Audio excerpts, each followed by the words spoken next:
Hello, everybody. My name is Dr. Angelika Christie, and today we have this little bonus session about exercise, what exercise, breathing, and how certain exercises are really not very good for mature women. You know, I mean, and you're 15 and 18 and 20 and 25 and even 30, but even after 30, it starts to change, your body starts to change, and we need other kind of exercises. But of course, the sexiest ones look like, you know, when you are 18 or 20 years old and you can do anything with your body, almost anything, that looks very sexy, and that's what you usually see.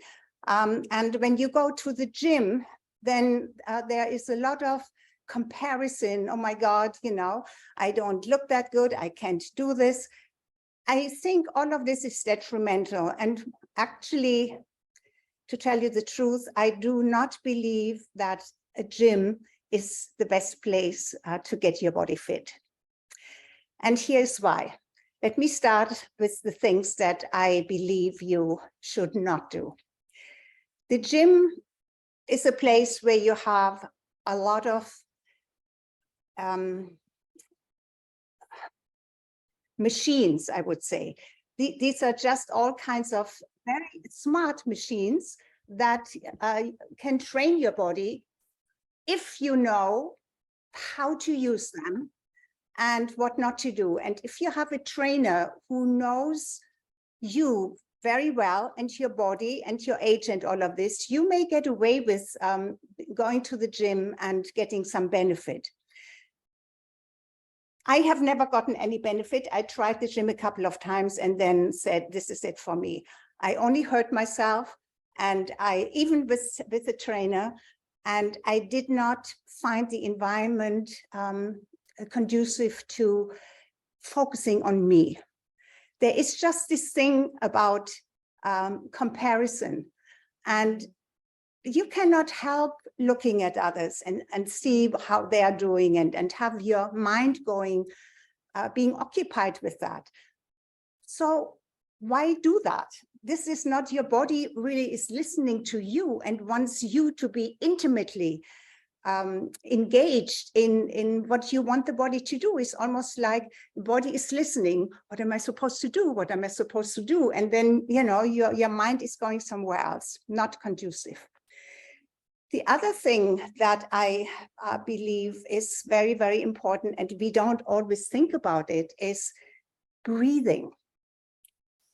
I talked about breathing just briefly in the 3-day health challenge, but I want to start with breathing here again, because without the breath, without breathing, the body doesn't get oxygen, and oxygen is what is the stuff of life. Every cell in your body sucks oxygen, and when we deprive oxygen to your body for 5 minutes, we die, except for some people who have trained their body to hold their breath for a very, very long time. And I know that the world record is, I think, over 20 minutes.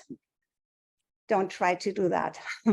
Those are very special people, and they have trained. Also, I believe in Japan, there are divers who dive for pearls, and I think it's in their DNA. Something has changed because they have been doing it for generations and generations, and it runs in their family that they can hold their breath for 10 minutes or longer in order to dive, freestyle diving, to go down and look for the pearls. Okay, but otherwise, there is something that prepares your body. I believe that it's always good to start with the centering, because you want to tell your body what you want to do. Okay, so just go within, be still for a minute or two, and say, and visualize the exercise that you want to do. You give your body kind of a synopsis of what you want to do. And it's so amazing that we often forget that your body is actually, it's it's you, but it's also a separate entity that is listening, because you have the physical body, but you have your mental, your emotional body, your spiritual body. And all of that is communicating to your physical body, to your cells. So it is a good idea to, before you do an exercise, to know what you're going to do, and then to just give your body a little bit of a synopsis of what you're going to do, okay? And so I believe that just deep breathing it's good to just center yourself. And deep breathing means that you breathe into your abdomen first, into your diaphragm, which is down here. I don't know if you see it here, down here. So your belly expands first. And we women don't like when our bellies expand, but it is necessary, because just imagine this whole part of your body is like a vessel. And when you pour something in it, whether it's a liquid or air, it goes to the bottom first, and then it rises up from the bottom. So it's your diaphragm first that will expand, and then it comes up, and then it's your chest. And then actually, when you stop for a moment before your exhalation, visualize this beautiful oxygenated air going into your brain, and just imagine your brain just lighting up with all of that amazing oxygen. So you visualize it in your brain. And then when you exhale, just allow your belly to naturally come in through the exhalation. Again, when you pour something out, it pours out and from the bottom. Okay, so your bottom goes up and it goes out. So exhale, and the exhalation, the best is to inhale, let's say on the count of 4, and exhale on the count of 8. It's the best, most beneficial is to exhale twice as long as your inhalation, and do it through your nose. In pranayama in India, in yoga and all of this, there is this rule almost that the mouth is for eating and for speaking, but not for breathing. The nose is for breathing. And it is most beneficial because the oxygen is stronger, it reaches your brain better, and it mixes when you inhale and exhale with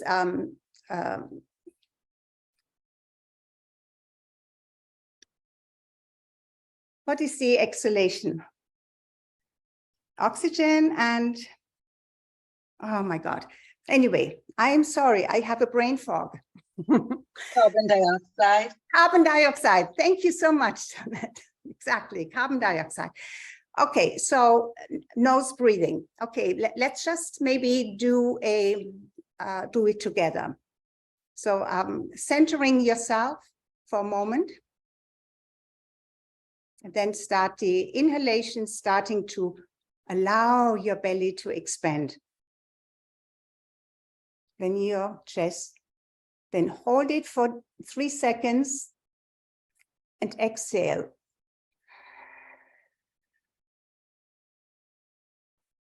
If you're used to exhaling through your mouth, then on the exhalation, it's okay. It's better to do both inhaling and exhaling through the nose, but if you're used to it and if you want it, then you can do it through the mouth. Okay, so that would be a deep breathing, and do that maybe for a minute or so before you do anything, just to center yourself, to let your body know what you want to do. The other thing is that the breath of fire, if you want to pump oxygen and energy into your blood fast, then you can do the breath of fire, and that actually goes through the mouth, because we want the mouth to be like kind of the big hose. So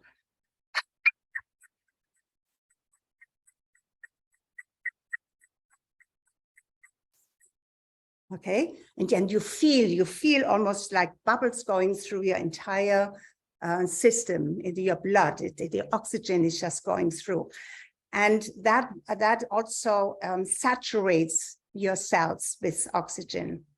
Okay, so that's something.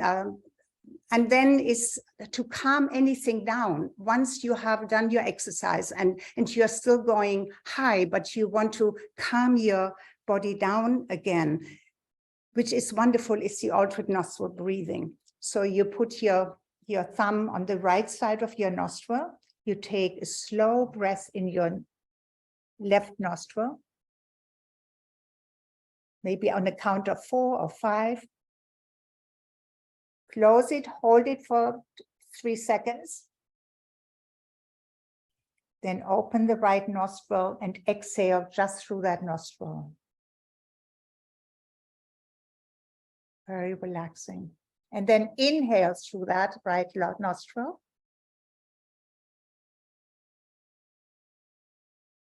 Close it, hold it for a moment. Open the left nostril and exhale. Let's do one more round. Inhale through the left nostril.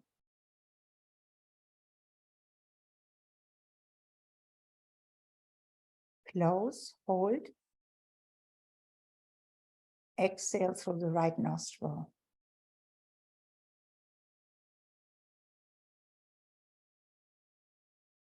Okay, and if you do this for 3 minutes or 5 minutes, you really balance your autonomic nervous system. You feel relaxed. It's also wonderful to do before you go to bed. Or if you have any stressful situation, just to take a couple of minutes to center yourself. It centers also, it balances your right and your left brain hemisphere. So alternate nostril breathing is a wonderful way to balance your body and bring physical body and also your mental body. It's a spiritual exercise, actually. Okay, let's get into warm-up. Why do we need warm-up? If you go out, for example, first of all, whatever exercise you do, if you can do it outside, do it outside, because we have talked about it before. The oxygen is so important. So, you know, even if the weather is not great and you can just bundle up and walk, do it outside, do the breathing outside. You have no idea how important this is. Our bodies are not designed to be inside. That didn't exist thousands of years ago. You know, we had shelter, but we were not locked up all day long inside. It's not only for the oxygen, it's also for the light, for the photons that are in the air. No matter if the sun is out or not, there are photons because we have this beautiful sun, our, you know, star that gives us warmth and energy and light. So take advantage of it. And in the night, there is also starlight that has an effect on you. There's some other things that happen there, but I don't need to talk about this now. Okay, so warm up is whenever you do something strenuously, warm up for 3 minutes at least, better 5 minutes. Start with walking and then speed up for maybe a minute and then speed up the walk a little bit faster, and then maybe even faster for another minute, and then you can go into running or whatever you want to do. When it comes to running, jogging has been, there was a time, maybe 20 years ago or so, where jogging became so popular, even more than 20 years ago. Everybody jogged and jogged maybe for an hour and so, until science started to really investigate it and found that jogging is not very beneficial for your body. your body, and when you really think about it, always going back to where do we come from? What did our ancestors, what did our bodies were designed to do thousands and tens of thousands of years ago and more? Jogging was not something that the body was designed to do. It was designed to be busy, to move, and to run fast, either to catch a prey or to catch the food that hunters needed to kill to bring home as food, or if you were chased. Now today we are not chased anymore, so you had to then pick up speed and run. So actually, and I mean, I already started to teach it 15 years ago in my center, Radiant Health Center. And I learned the first time about it from Dr. Sears' Anti-Aging Health Institute, and it was called PACE. And it was intense and short exercises, because in the end, it's about your heart rate variability, which means how fast can you get your heart up to your maximum, which is really when you have to take off because, you know, something chases you, and how quickly can your heart rate come down. Why is this so important even today when we are not chased by wild animals anymore? Because you can have a heart attack. You can have a news or a shock because you just became aware of something, or somebody told you something that shocked your system. Those things can trigger a heart attack. But when your heart is used to having this jolt, you know, highest heart rate, and knows how to come down naturally because you trained it like this, you will prevent yourself from needing, you know, medical attention or maybe even dying from it. So heart rate variability is really, really important, which means short and intense. They also found that short and intense exercises actually increases your metabolism much better than going for an hour-long jog.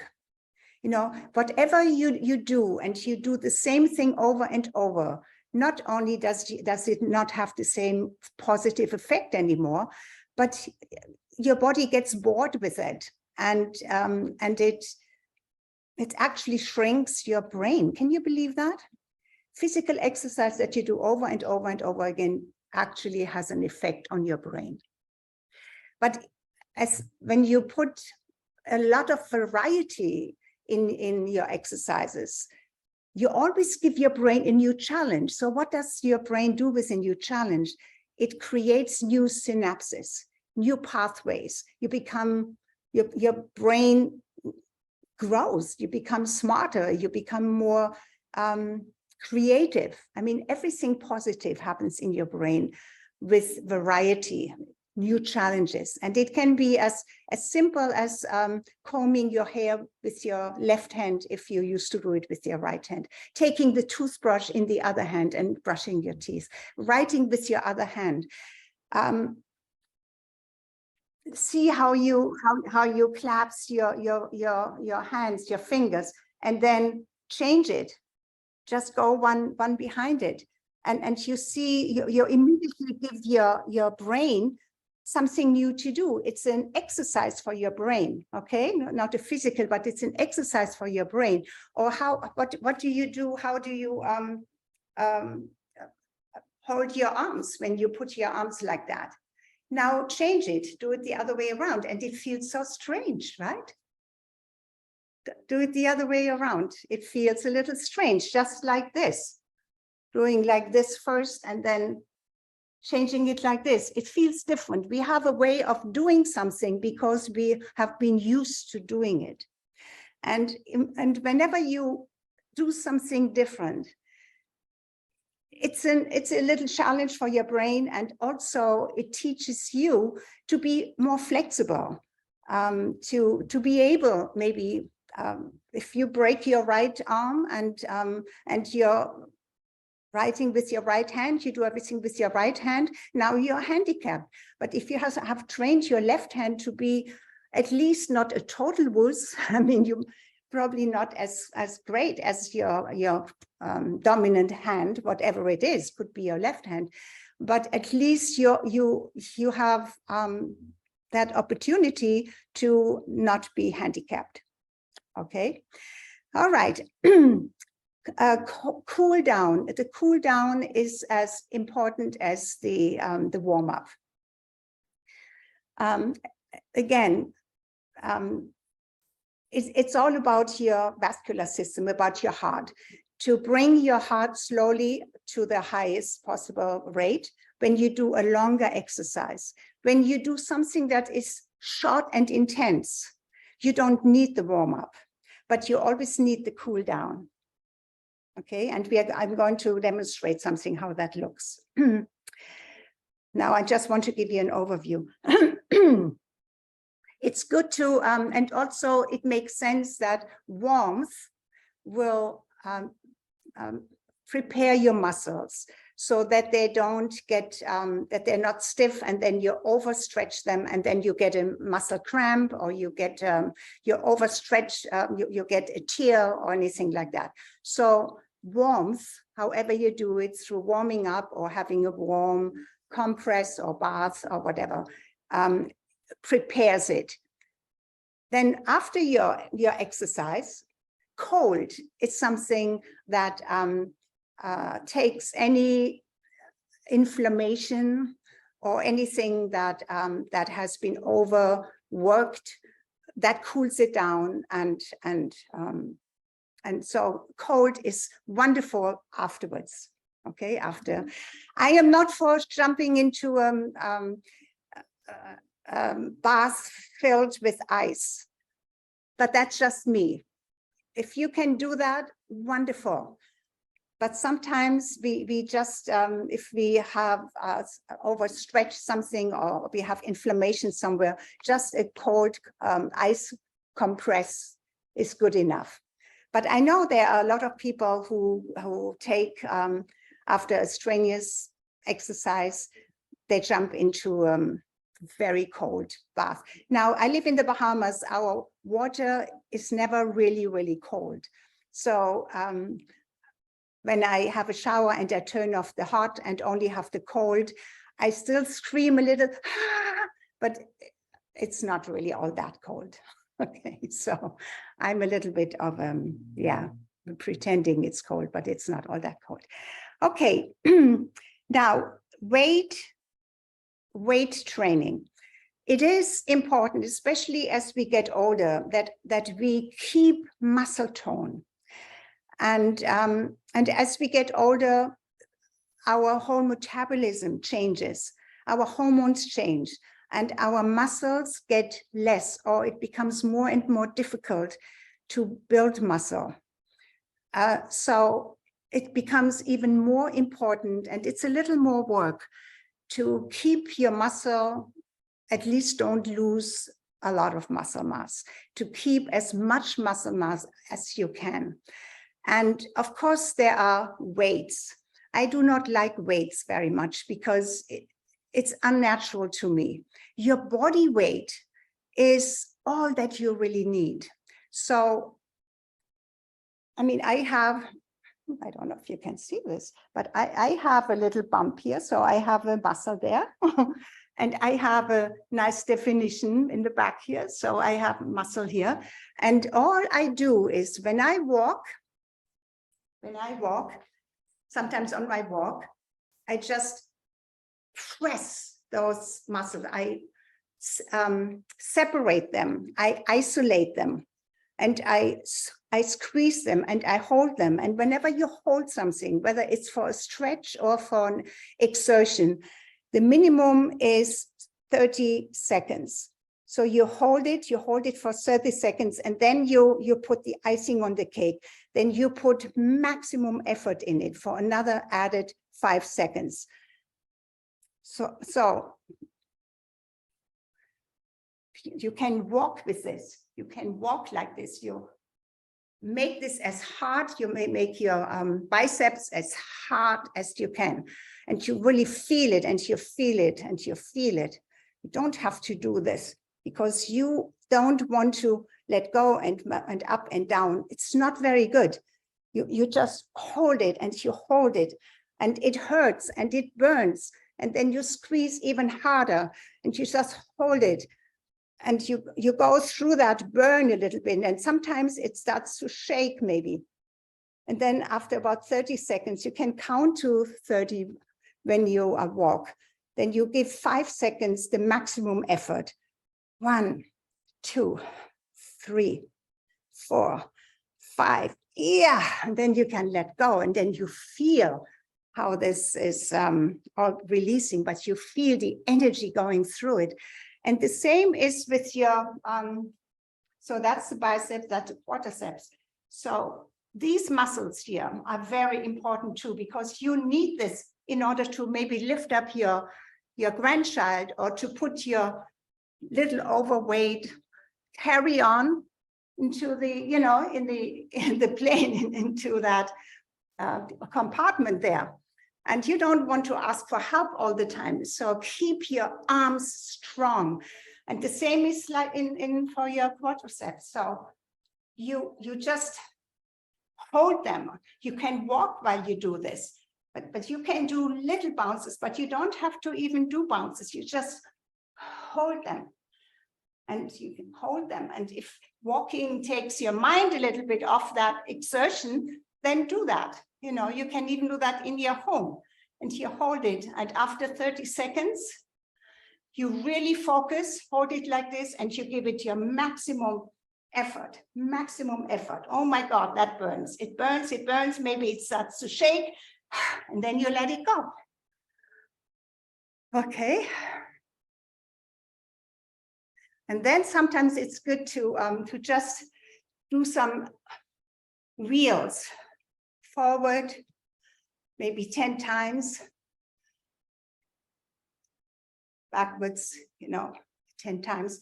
And that kind of brings everything back. And do 3 sets of that, okay? 3 sets of it, at least every second day. Yes, Tonette. Love it. Good. Very nice. Okay, do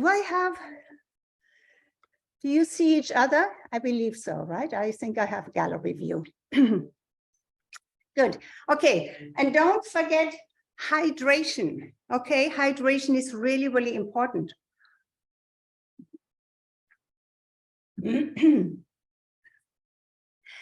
Now, a lot of people ask me, what do you eat before you exercise? I eat nothing. Zero zip. You don't need to eat before you exercise. This is, you know, this, I don't know where this comes. Of course, you know, I believe marketing, because they want you to have breakfast first thing in the morning. It is best not to eat anything for the first 2 or 3 hours after you wake up. Don't eat anything. Drink, yes, drink water, and you can drink tea, but don't put the strain on your stomach. And it's best to exercise without a full stomach.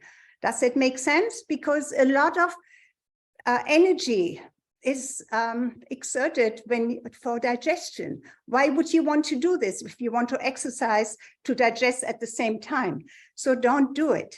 Afterwards, start with something easy. I mean, I usually do a keto bar. That's brain nutrients, 20-gram plant-based protein, 1 gram of sugar. Okay, 1 gram of sugar. What happens when you exercise without eating before?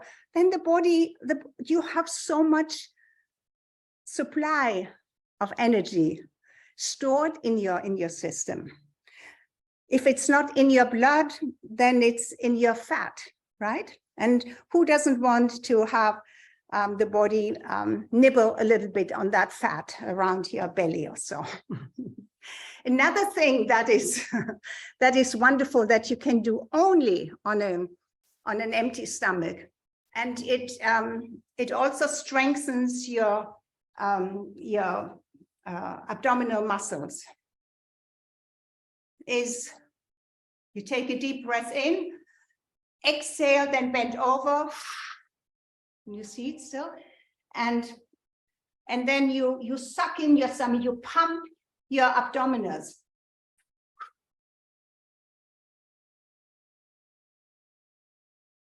You see that? So you pump your stomach in.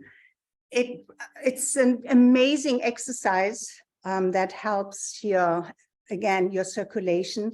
It trains your stomach muscles. It has so many beneficial things. I can't even mention all of them. It's also a spiritual exercise, or an exercise we do in yoga. Okay, now I want to tell you something that is so good to do first thing in the morning while you're still in bed.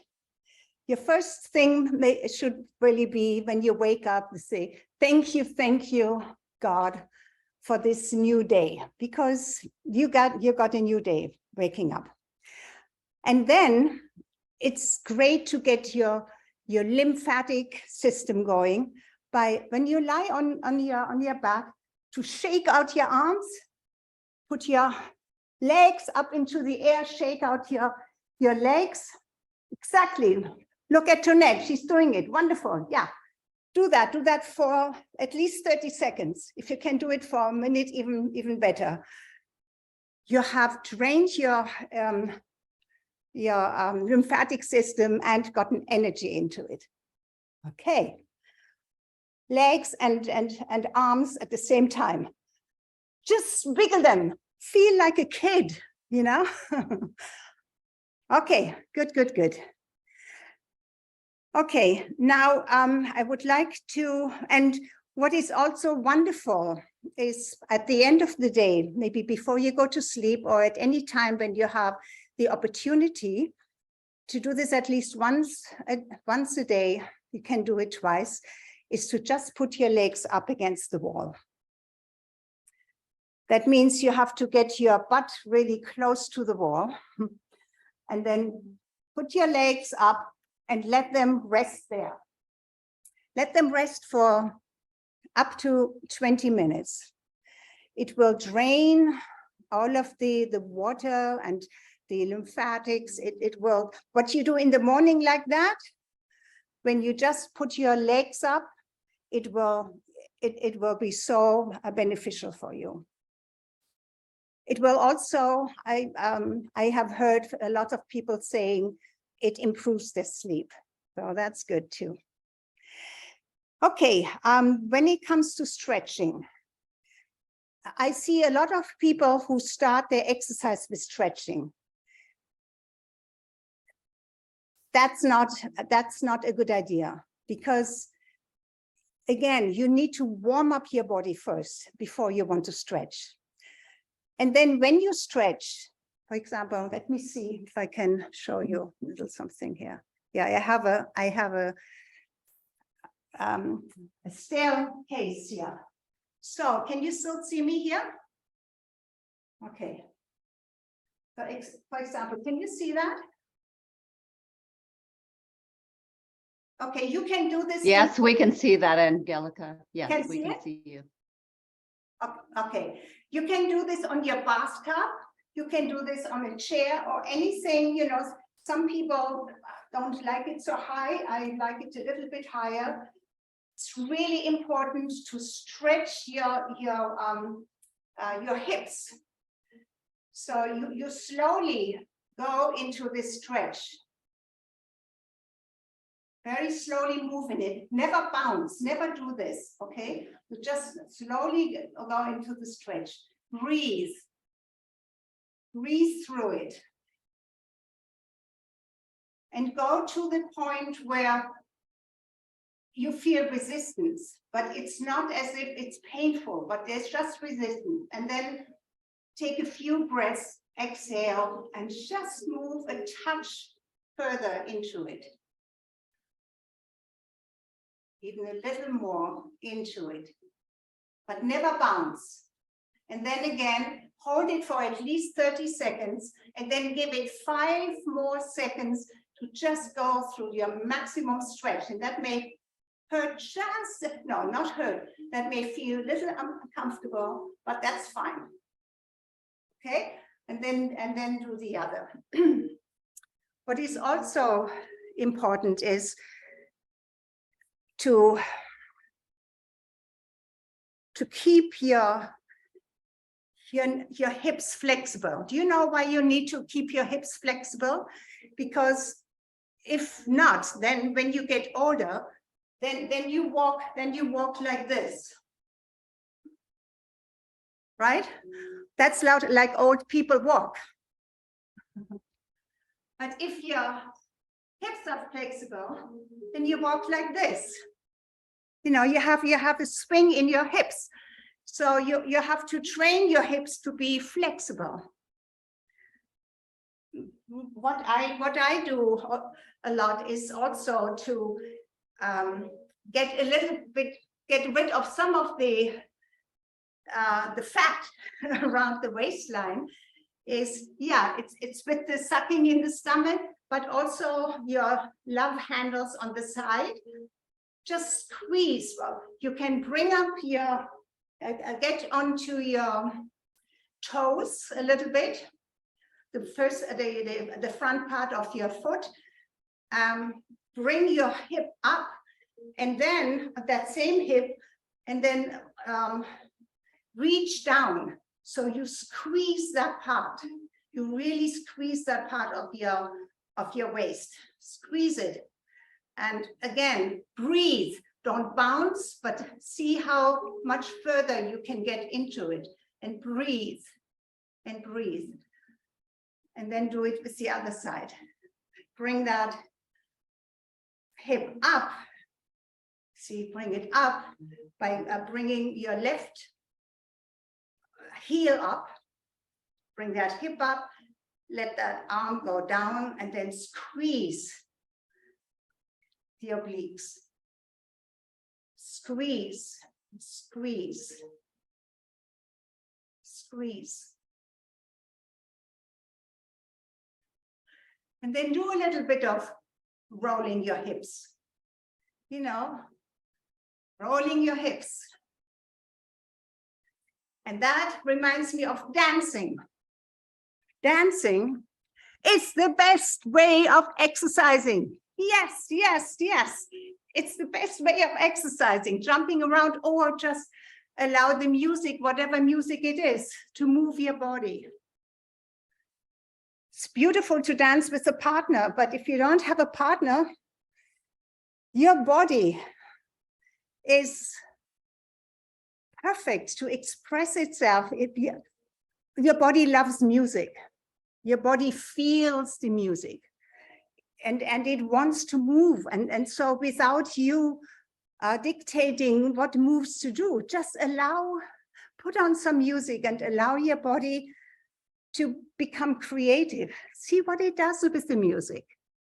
Yeah? Yeah, your partner, your best partner is you. You are your most beloved. You are your most beloved. Yes. Never forget that. And you can fill the entire room with your light, with your energy, and be joyous, because there is nobody as close and as loving and as deserving of love as you. And joy is the most incredible way of expressing anything in your life. And joy attracts positivity into your life. It's the way how to manifest. It's focus, knowing what you want, joy, and gratitude. But this is another theme that I want to study a little bit more with you guys at another time. And I don't know if you know this book, The Science of Getting Rich, has been written over 100 years ago, but it's kind of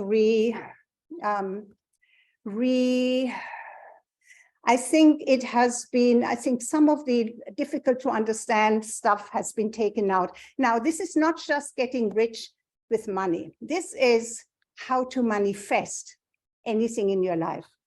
And that's manifest a healthy body, manifest self-love, manifest maybe a partner, manifest, yes, money if you want, manifest health. And this is something I have not shared with anybody except my family knows. I am on a path to manifest something in my body that has gone out of whack, was triggered by COVID, and the doctors don't know how and why this happened, and said there's nothing that can be done and it will get worse and worse. I don't know, I've never heard about it before, but when I was diagnosed with essential tremors, I don't know if you know anybody who has that, essential tremors. It's, yeah, tremors. And it's a weakness also in my muscles, because it comes from the brain. It's a lack of dopamine, and it affects the autonomic nervous system. And it, of course, the nervous system is connected to your muscles. That's why you can move your muscles. So there is something. And I make a statement here that you can hold me to. I am going to, the doctors say it's incurable, and I'm going to cure my body from it and with it, okay? With your help. Amen. Yes. I'm speaking it with you. Thank you, wonderful. Because I believe that we are creators. There is a part of us, the divine part of us that the Creator gave us, that we can use in order to create anything that we want, that is beneficial to us and doesn't hurt anybody else. Okay, and so we are going to go a little bit more into this. And for me right now, it's about my health or that particular situation. And thank you so much for being in my camp for that and cheering me on with that. Okay,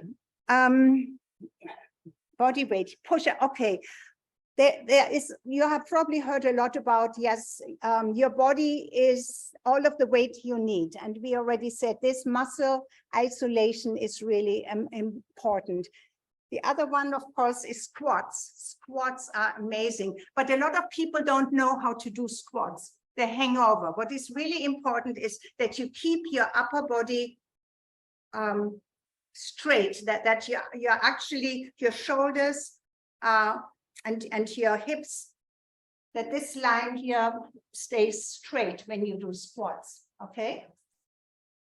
And lean a little bit backwards, because if you lean forward, you put more stress on your knees, and you don't want to put more stress on your knees, okay? Lean a little backwards and do squats.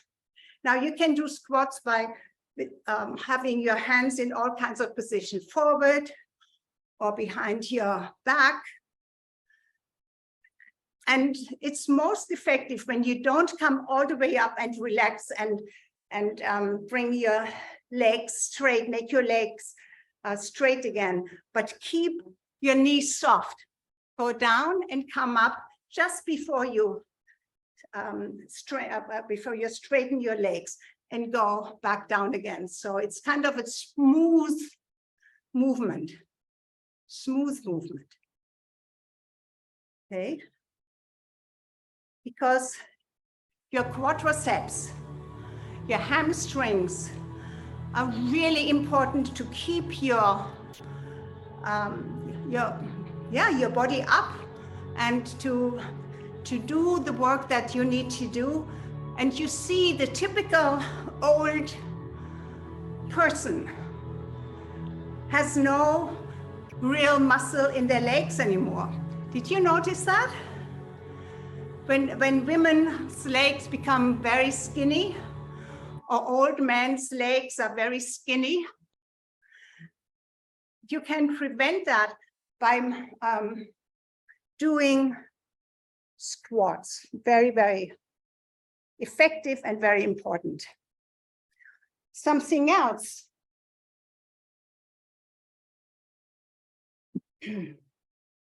Push-ups are wonderful.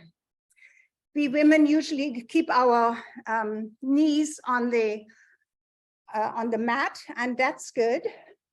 You see, do I have the mat there? Yeah. You see me on the mat here? Okay. So push-ups, what I do is I just cross my feet like that, keep my knees on. But what is important is that you bring your upper body down. Okay? Down like that. And it's not so much important how many reps you do, but that you do them correctly. That you go really down, almost touching with your chin the mat. What you should, and then there is the plank, okay? Now the plank, you know what the plank is, right? It's this here. But let me tell you something about the plank. Whew. If you had children, or for any reason, your abdominal wall has separated a little bit, which happens a lot for women who had children, then the plank is not a good idea at all, because it just pushes, it just puts too much stress on it, and it pushes this out, pushes the inside out, and it increases the problem. So it's not a good idea to do that, okay? Keep that in mind, just in case. And you can see if that's you, when you lie on your back, and you put your fingers together, and feel here if there is any separation in your abdominal wall. You cannot do it when you're standing up, but when you lie down, you can do it, okay?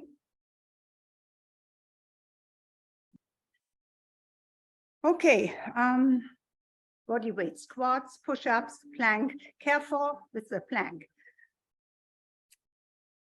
And again, best exercises, okay. What are the best exercises? We already said dance, right? Dance is the best exercise, not just for the body, but also for your joy, for your mental, for your creativity, for just allowing your body to be you, just connecting with you. And, you know, all of the dance moves are wonderful, whether it's fast or slow, whether it's sensual or it's crazy, anything goes when it comes to dance, right? And just play with it. Just let your body do whatever it wants to do with the music you're here. Okay, we already said walking, swimming is amazing. Bicycling, of course, outside, Pilates, yoga, all of these exercises are very, very, very beneficial. Now, the thing with what I mentioned before, the short and intense exercise. As I mentioned, the pace exercise of Dr. Sears has kind of taken me on that path. But then I developed something that I find easy to do, and I do it 3 times a day because it is easy, and it is 30 seconds 6 times in the morning, midday, and early evening.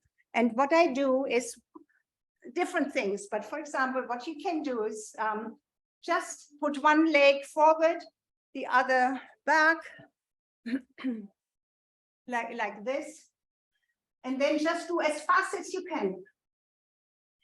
Just as if you're sprinting. See yourself sprinting, sprinting as fast as you can. Just do this, 30 seconds. It brings your heart rate up. I don't know if this was 30 seconds, but something like this. And then you bring your heart rate down again. Bring your heart rate down. It's great if you have something to measure your heart rate. If not, then you feel when your heart rate is down again. And then you do it again. Do it at least 3 times. If you can, do it 6 times. Your metabolism will be kicked in. You will burn fat. You will feel energized. You don't have to go anywhere. You probably don't even have to change your clothes. Maybe you want some water, and maybe you need a tissue, because you may break out in a little bit of sweat. Okay, so I mean, this is the easiest way to keep your body fit, even if you cannot go outside. And I actually developed that during COVID. Okay. So other exercises that are okay, tennis and golf. But when you get older, unless you have been playing a lot of tennis, those jerking moves, and with golf, everybody gets, that I know that is older, always complains about back pain or shoulder pain, or, so yeah, knees, that's also bad for your knees, those jerking, fast jerking moves. So why it's almost like it puts stress on your body that is really not necessary. Unless you love it so much, you don't want to give it up. But then, you may always have to, maybe it's good to wear a brace or to protect your body as much as possible. If you do something other than walking, swimming, dancing, or some of the exercises we did here. Okay. All right, I actually want to open it for, did I do everything that I wanted to do? Let me see. Not to do jogging, long runs, marathons. Yeah, I ran marathons. Same tempo, always the same gym. Yeah, okay. I would like to open it up for you to tell me a little bit what you, Patty, my mom had Parkinson's. Yeah, Patty, how did that, of course, Parkinson's is something that affects the whole body because of the nervous, of the autonomic nervous system, it affects it. How did it affect your mom? Patty, you want to share a little something about it? I would like for everybody to unmute if possible. It's really hard to say because she had so many things going on with her. It was almost like what wasn't wrong with her. She had peritoneal cancer, so she went through chemo for that. She was bipolar, so she had some mental issues. She had severe COPD. She was diabetic. She had high blood pressure. She had so many different things going on, and ultimately, what took her life was severe COPD. And for anyone that smoked or is smoking, I highly encourage you guys stop smoking, because it was just a painful way to see your loved one die, just breathing, trying to get her last in every breath. And we had to give, she died here at home. She actually died here right in this room I'm in. So that's now my office. But had to give her morphine just to keep her comfortable and to give her to relax the lungs so that she could have any type of breath. So but she struggled with the Parkinson's. The medication helped. It wasn't to the severity where, she wasn't able to feed herself or do anything in that aspect of it. The medicine did help in that aspect of it. But like I said, she had so many different things going on that it's really hard to isolate. You see how important it is to take care of your body, because that's your divine vehicle through which you experience life. And those things like, heavy of anything, overeating, heavy drinking, alcohol, nicotine, any other drugs, it just, you're killing, you don't feel it right away, but the long-term effects are horrific, and you're slowly killing yourself. So so it is important, and I mean, this is why we have this group, right? You have Radiant Life After 45, because all of these things that maybe we had, not taken such good care of ourselves when we were younger, because, the body is so forgiving. When we are young, we can do almost anything. We are able to eat stuff, and it's forgiving. Let's put it this way. Our body is very forgiving, but our body does not forget. It's accumulative. So a lot of things come out later, and don't do them, because if you have family, and if you love life, and life is the most precious gift we have, then take care of this body temple of yours. Okay. So thank you for sharing, Patty. And so you take care of your body, right? That's good. Yes, well, part of it, I started off on a journey. I never smoked. Everybody in my family smoked, but I didn't smoke. So that was the one thing that I did do good for my body. And I didn't do any drinking. I actually didn't do any drinking until my 40s. I had like a late puberty. Yeah. It was after my last divorce. Don't judge me. Yeah. But then that was only a couple of years, and then I was like, this is not good for my body. It's like, I need to get my life together. So that was my little midlife crisis. Yeah. And sometimes that's a wake-up call to create change. Yeah, that's good. Jeanette, you want to share something? Oh, a couple of things I would, Angelika. Wonderful. First of all, thank you so much. You are such a beautiful, radiant example to all of us, and to show some of the moves as well. I just want to echo your instruction on the abdominal inhale and out, to strengthen the abdominals. That's such a good exercise. Thank you so much. The second thing I want to share with all of you is my inspiration are my parents as well.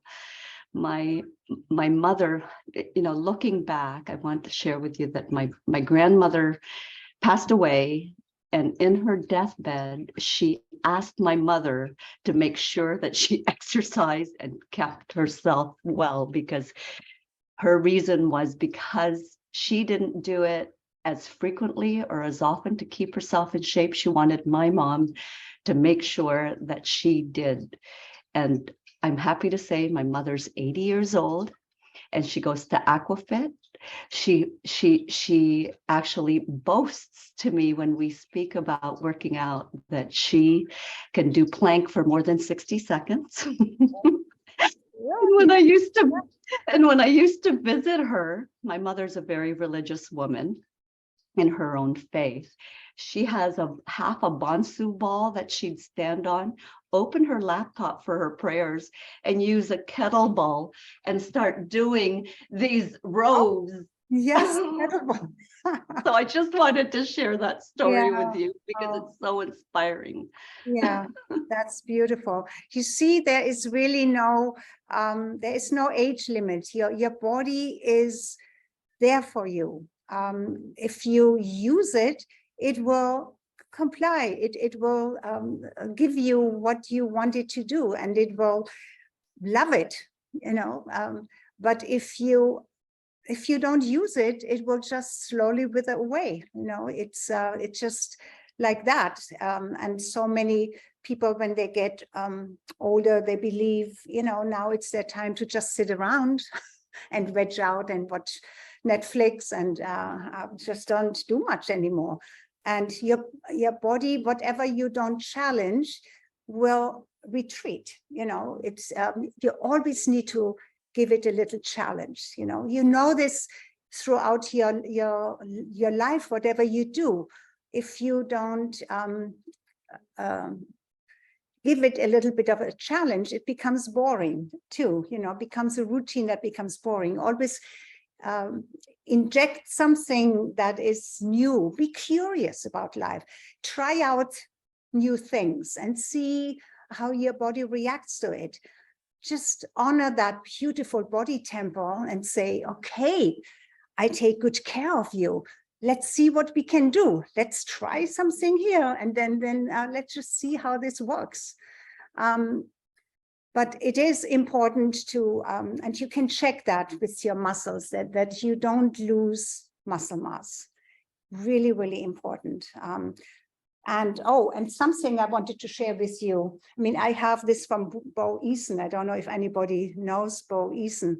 But anyway, he is all about storytelling, but he is very, just like Tony Robbins, he's very much into physiology. Your physicality is really what directs everything. I mean, your brain needs it, your energy needs it. I don't know if you know Tony Robbins, you know, he does this 30 times, 3 times, he does a special exercise. And Bo Eason says to wake up your body, also for posture and for balance, is roll this under your foot. Put your foot on it. And of course, our feet, just like our hands, have all these meridians and these points. I mean, they go through all of our bodies, but our hands and our feet, you can press in a certain area, and it correlates with a certain part of your body inside with a certain organ. So to have something, and if you don't have that, probably not. You can maybe get a tennis ball, put that under your foot and roll it, you know, and it may be a little bit painful, but that's good. You know, stay there where it's a little bit painful. That means you have some congestion there, maybe a buildup of calcium crystals or so. So move that around, and it will get better, and you know, get rid of that. Something else I forgot. I talked about, I said I would tell you a little bit more about the internal muscles. As we get older, women even more than men, but men and women alike, our internal organs are held in a certain place by internal muscles as well. And so if we don't exercise those internal muscles, and since we can see them and can feel them, like you can feel, you know, your outer muscles in your legs and in your arms, and even on your stomach in the front, but you cannot feel your internal muscles. But they are so important because they keep your skeleton, your everything. They keep everything together, right? And also your bladder, your vagina, whether you have a vagina or not anymore, it doesn't matter. But this whole lower body inside, I mean, there are so many women who start to leak, you know, when they get older, because those muscles have not been trained So, and you don't need to train them when you're young, but then when you get older, everything gets a little more flaccid, a little more relaxed. And those internal muscles, when they get too relaxed, you also your spinnaker, I mean, your anus, these are all muscles that are really important to keep in shape. If not, then you will lose urine, or you will, don't have control over your feces. And that's not only embarrassing, but that's really, really bad for your internal organs. So I know we all know probably about Kegel exercises, but the Kegel exercises, the way I heard about it, decades ago, they have found is not really all that beneficial, and especially not if you need to go to the bathroom and you try to let it go, pull it back, kind of let your urine go, but then pull back and let go, pull back, and all of pump it like that. It's not good. It's not good for your bladder. Those exercises to strengthen those internal muscles should be done. It can be done at any time, standing or sitting. You just have to imagine for your anus. It's kind of like a marble. When we were kids, we played marbles. Just try to, first of all, before you try to squeeze anything, you always do this on the exhalation. When you inhale, your abdomen is soft, but when you exhale, you can actually pull up that marble into your anus and hold it there for a couple of seconds. And then when you inhale, let it go, and practice it like that. For your vagina, imagine a blueberry, a nice, not a tiny one, not a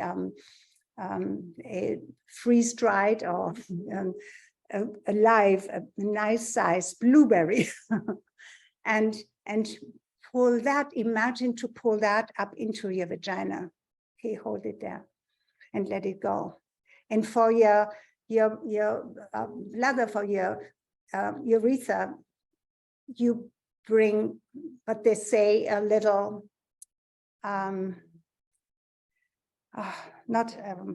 raisin, a little raisin. Now raisins can be pretty big, but just imagine a small raisin and bring that up there. So really what I'm saying here is not only visualize it, separate it also with different sizes, so that you really have that feeling, what you pull up, and always on your exhalation, and bring it up as high as you can in your mind, because your body reacts to what you intend to do. It's almost like your body reacts, for example, to your imagination. Just imagine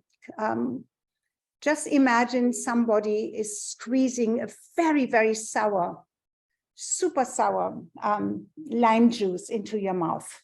When you really imagine it to the fullest extent, you will probably have saliva in your mouth, extra saliva coming into your mouth.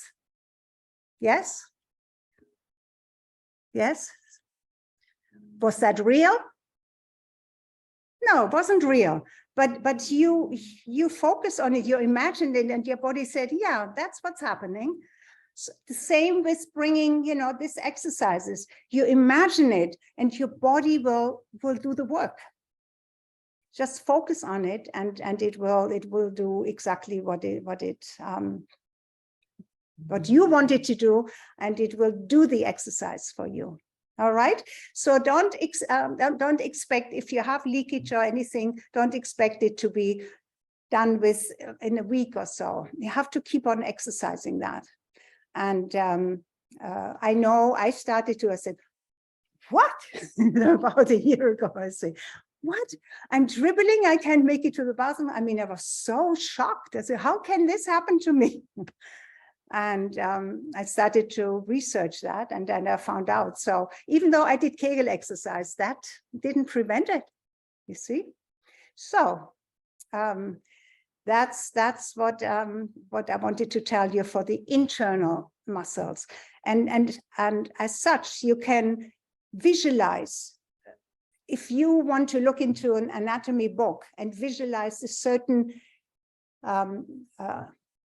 muscles around any organ, you can visualize it, and you can sit in whether you call it meditation or a focus, attention, just be quiet because you want to focus on what you want your body to do. And you can, like that, exercise without any movement, but exercise a muscle around an organ and strengthen it.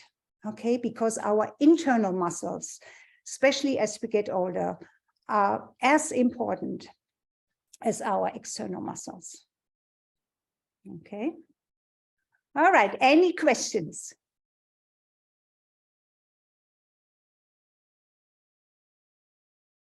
No? Okay, shall we then end our session? Let me have a yes if you want to end the session. I'd hang out with you all day long, Angelika. Oh, okay. Yes, I miss you, Antoinette. You need to come and visit. Yeah, and everybody, well, maybe one day we are going to have a retreat here. Yes. Yes. I organized. That would be That awesome. would be so This fun. would be when it's cold everywhere else, right? So, next winter. Okay, so let me know in the group also what you like more information on, and and then we will let's keep the conversation going, and let's keep the sharing going, because I would like for our group to really be beneficial to everybody and be active. And I have shared a lot of things that I never shared before, so that's We appreciate you so much. So thanks for sharing, and I love hearing everybody else's contribution as well. So I hope that everybody has a blessed day. yeah. Thank Okay. you. Bye-bye. Yes, thank you. Bye, everyone. Thanks, Patty. Bye, Bye. everybody. See you next time. Yes.